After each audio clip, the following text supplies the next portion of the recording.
Hello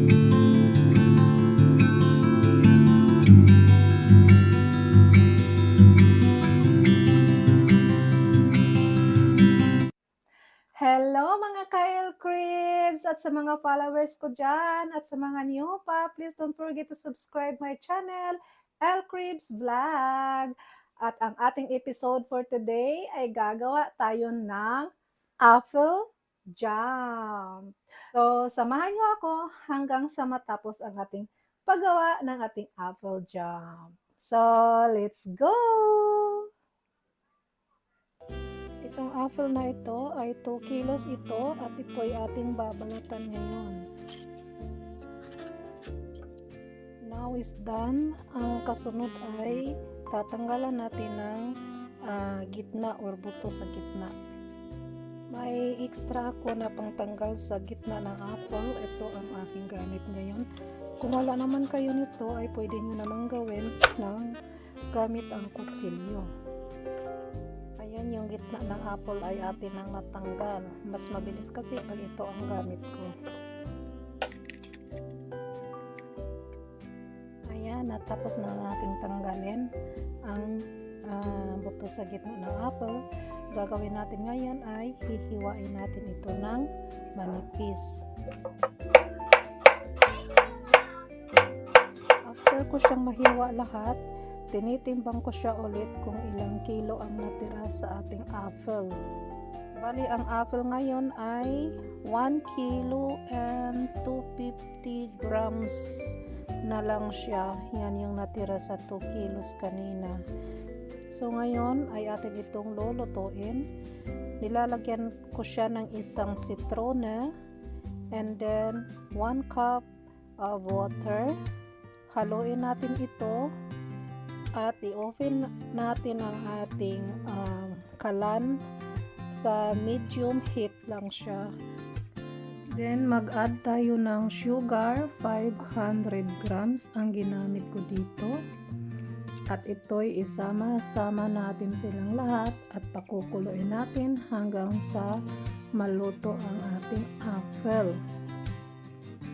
Ayan, dahan-dahan na siyang kumulo. At ang gagawin natin ay atin itong haluin. At pagabantayan natin ito, baka mamaya maubusan na ng tubig. Kailangan hindi siya maubusan ng tubig guys, kasi may sugar din siya at magkakaramelize siya.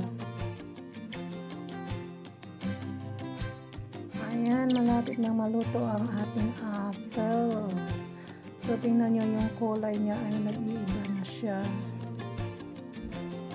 Time, ayan, malambot na siya. Kita nyo naman kung gaano siya kalambot at nagkaramelize ang ating sugar.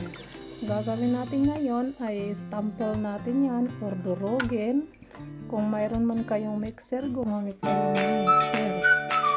Bago natin i-mix yan, ito yung ating mga glass na gagamitin at paglalagyan ng ating apple mga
tatlong bote lang or tatlong glass lang ang nagawa natin sa ating apple jam.